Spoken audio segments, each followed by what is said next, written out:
Jesus Christ.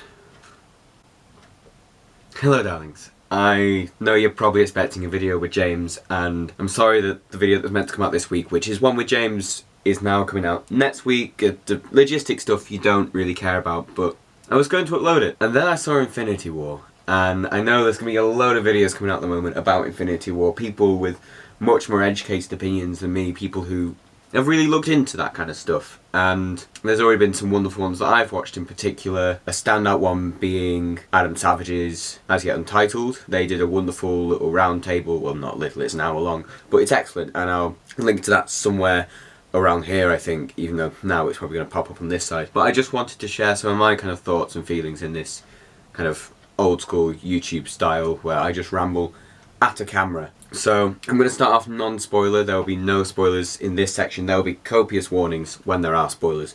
So firstly, with Infinity War, overall I loved it. I'm incredibly impressed by what they've managed to achieve with Infinity War. I've been following the Marvel films. I've not really followed the extended kind of, you know, the TV shows and the time one-off like short films and whatnot. I've not really followed them, but I have been following the mainstay Marvel films since Iron Man came out, and I was apprehensive about whether or not they'd actually be able to pull together all these different kind of franchises and film ideas, and whether or not they would be able to make it come together in a cohesive way to tell this story. I was also worried after, I think they maybe did Civil War a bit of an injustice. I liked what they did with Civil War. It's just, having followed the comics as well, the Civil War comic is vastly different to the film in a lot of aspects. So yeah, I was understandably, I think, nervous about Infinity War as a film, and I wasn't disappointed at all in any way. The performances are all incredible. I think some of the actors are doing some of their best performances of the entire franchises. In particular, standouts being Mark Ruffalo, who I've always loved as Bruce Banner, so I think he gives something to Bruce Banner as a character that other actors maybe haven't. Tom Holland as well doing a standout performance. Chadwick Boseman does a great performance as well. There are so many beautiful performances, including as well Josh Brolin doing an amazing job as Thanos, and I'll get onto stuff that made that quite incredible, but definitely I'll touch on it later. I also really loved the use of soundtrack in this film. I know that Marvel are not exactly known for their soundtracks. In fact,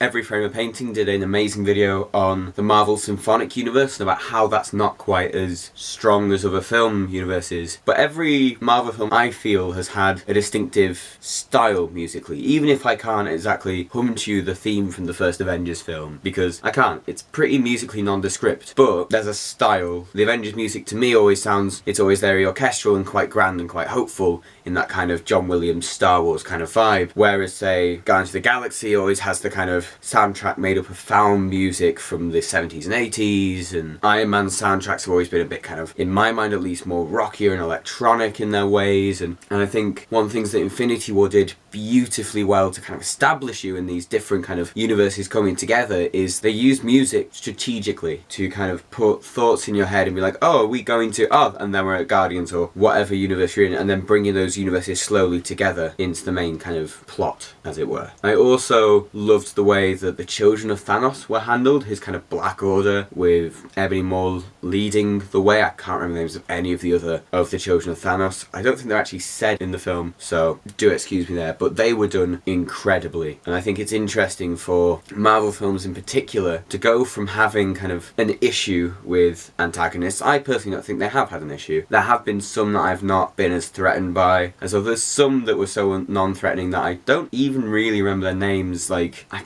can't remember the name of the villain in Thor the Dark World. I've no idea. But I think to say Marvel has a villain problem is perhaps unfair. I personally felt like Ultron was an incredibly well done villain. Of course Loki's been well done, but Tom Hiddleston is an incredible actor, and honestly, I wouldn't say it's a problem with villains. Red Skull as well, he was a great villain. I think it's just a problem with establishing villains. And this film does a really good job of establishing these 5 villains really quickly as a genuine threat. I think that's been the issue with a lot of the villains, is that they've not been established in a way that makes them feel like an actual threat to our protagonists. And this has kind of changed that, I think. Another thing I like to talk about is the overall kind of cinematography and the composition of a lot of the shots, because it is stunning. I think the Russo brothers have done a fantastic job here of kind of constructing scenes and constructing frames and blocking things in quite an interesting way, where even if the camera is fixed, it still feels like there's a lot of motion going on in the scene, and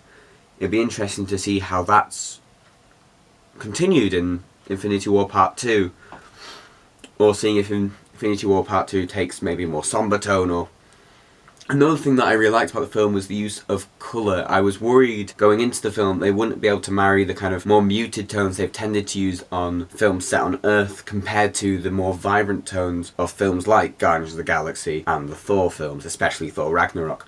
And they did it really well. I think I'm glad they went the direction they did with the colour, because I was worried that they'd put the kind of more muted thing over everything. I didn't think that was what this film needed aesthetically, whereas instead they chose to make everything kind of equally vibrant to the Guardians films, and it was definitely a good decision. It is stunning and it looks rich, and I think that's probably also the result of them filming completely on IMAX cameras, which is why I do really want to try and see this film at an IMAX at some point. I don't think I'll get to, but it'd be nice to. Maybe for Part 2 I'll get to go see it in an IMAX as like a midnight screening. That'd be quite fun. Another thing I want to talk about before I get into anything spoiler-wise is the kind of humour in the film, because after Thor Ragnarok, which was directed by the wonderful Taika Waititi. I'm a big fan of Taika's work and his general tone, but for me personally, I wasn't completely satisfied coming out of Ragnarok. I enjoyed it. I enjoyed it as a film, but the more I kind of dwelled on the use of comedy in it and the use of humour, the further I think I got away from enjoying the film. Not so much that I don't like the film. I think Ragnarok is still easily the best of the Thor films, but I think it swung too far the other way. Like, if we have on a scale, in the middle you've got the original Thor film, which, you know, funny in places but not completely. Then right at the other end is the Dark World, which was frankly miserable and still, in my mind, the weakest of all the Marvel films. And then you compare that to Ragnarok, and Ragnarok swung the entire opposite way for humour, and I think that's great. I think Thor needs humour. I think he's a funny character, but I think there's a balance that needs to be struck, and I feel like the Russo brothers struck that balance wonderfully, of getting those kind of deadpan moments, I think, is what Thor needs. So those were kind of my general, non-spoiler thoughts on Infinity War. This is a spoiler warning.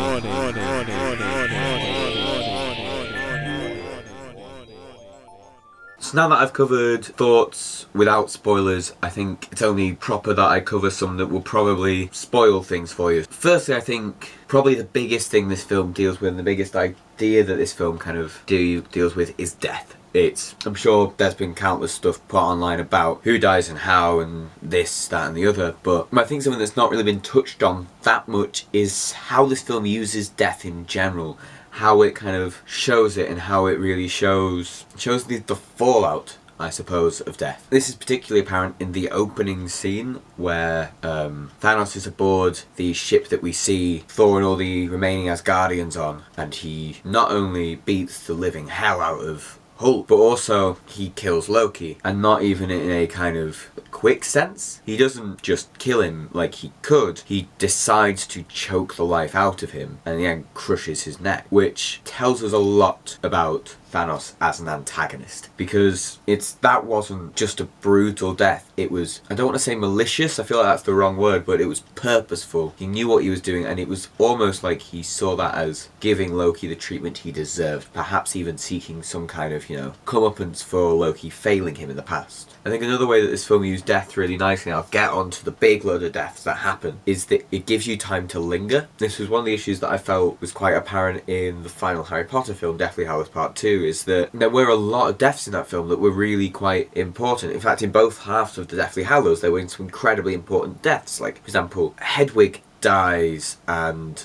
Lupin dies, and Tonks dies, and Colin Creevey goes as well, and the only one that we really get to mourn is Dobby. And I don't have an issue with Dobby. Dobby was, of course, one of my beloved characters from the Harry Potter series, but it seems like a lot of deaths tend to be just kind of like, oh well, it's more brutal to have just this relentless onslaught, whereas what Infinity War has done really well, and really quite beautifully, is paced death. In the final sequence, what I think is probably the final sixth of the film, after Thanos does the click, which I'm really glad they had, and they referenced it and built it up, because that is such a powerful moment in the comics. The deaths weren't instantaneous like they are in the comics, and in the Infinity Gauntlet storyline, he just clicks and it's gone. In this, things unravelled, things fell apart, and that was quite interesting to see. It was interesting to see people be fearful about knowing what's about to happen to them. I can't remember the exact order of deaths, but going on from Vision's death was brutal because you had to sit through it twice. And then to have the click happen and to have the deaths not happen instantaneously, I think was a beautiful and very powerful choice on the hands of the Russo brothers, because what that allowed us to do is to experience almost in real time the shock and the awe at what Thanos has been able to achieve, because at the end of the day it is a massive achievement. It was his goal in the plot of the comic series, of course. It's what he's trying to do to appease Mistress Death, and here it's just from his own internal logic, it would seem. We've not seen Mistress Death yet in the Marvel Cinematic Universe. I'm not sure if we will until perhaps Deadpool is maybe integrated into the cinematic universe, which I doubt will happen. So we're sat there in the fallout of Thanos' achievement, and I think it's Bucky that's the first one to start to fall apart, and that's when you start to realise, okay, this is what's happening. And I had this moment in the cinema where I was like, oh, well, I thought Bucky might go in this film because, you know, it'd be a big blow on Cap and they can't get rid of Cap because he's one of the centre pins. And I don't think that would be quite appropriate. But I understood that. I didn't think they were going to go for anyone very new. And then Black Panther went, and then Doctor Strange went, and Peter Quill went, and then the most brutal death, in my opinion at least, is that of Peter Parker. That was difficult, extremely difficult to watch. Not just because Peter Parker in the Marvel Cinematic Universe is so new, and not just because they've written in some quite beautiful plot lines for Peter and a beautiful arc about coming to terms with power and coming to terms with, you know, his place amongst these giants of his universe and the relationship between him and Tony. And if you put all that together, and then you've got the fact that Tony tried to stop him coming to space anyway. I mean, I know that's not the cause of his death. And then to have him in Tony's arms going, crying out that he doesn't want to go, that was a real blow. That was a properly beautifully executed blow. And I don't think I've ever seen a cinematic death so powerful, and how the cinematic death evokes so many emotions simultaneously. There were many of the deaths that were surprising and shocking, and it's curious that they've made these decisions that to cut off characters which have only just had one film or maybe two films, who we're still getting to grips with, who are just about to reach this kind of resolution in their character arcs. To cut them out before Infinity War Part 2 I don't think it's a risky choice, because I think Infinity War as a series is in really safe hands, but I think it's an interesting choice to put the audience in, because now it means that Infinity War Part 2, you're left with just the core Avengers. This is something that's referenced in the as yet untitled video that I'll link to. You are just left with Thor, Hulk, Iron Man, Captain America, Black Widow, maybe Hawkeye, we're not really sure. That's all you're left with, and I think that's going to really ground the team, because, as I'm sure you're aware, at the start of Infinity War, the team is fractured after the events of Captain America Civil War, and then to have them brought together, not out of a natural gravitation, but because they have to work together. I think that's going to be a really interesting dynamic to watch play out. Now, despite all this positive stuff that I have to say about Infinity War, I don't think it is a perfect film. I think there is stuff that could have been done better, perhaps should have been done better. One of the things that I didn't quite enjoy was Peter Dinklage's performance as the dwarf at the Starforge. I cannot remember the name of it for the life of me. I think he was the right casting because he's a very extremely competent actor, but I just don't think it was his best performance. And that mainly for me boiled down to what he was doing vocally. Personally, I wasn't a fan of it. I think it a bit too much for me, like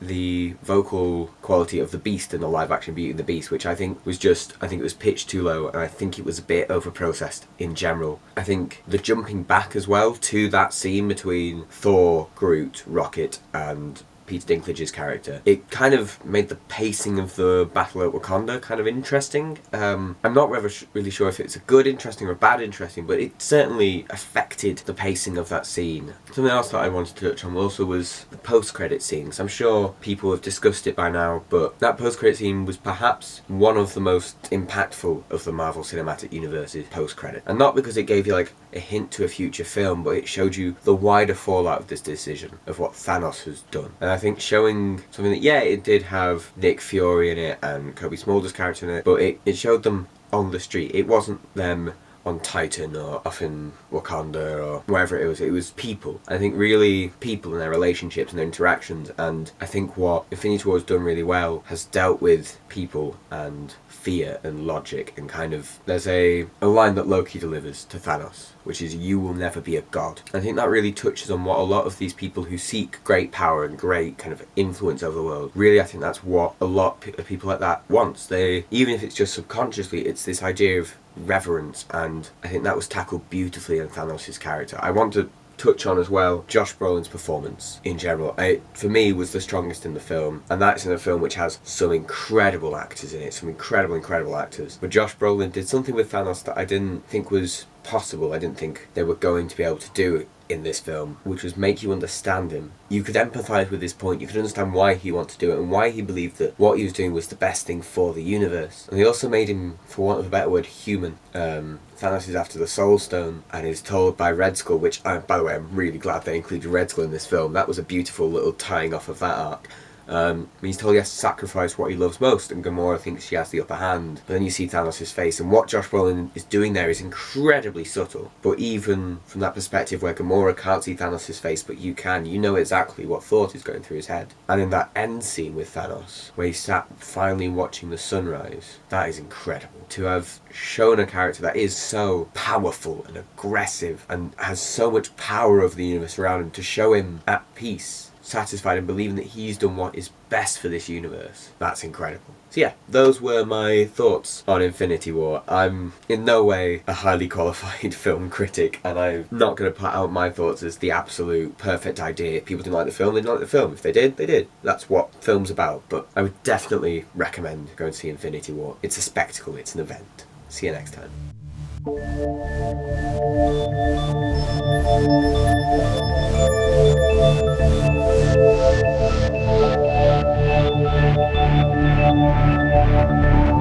Thank you.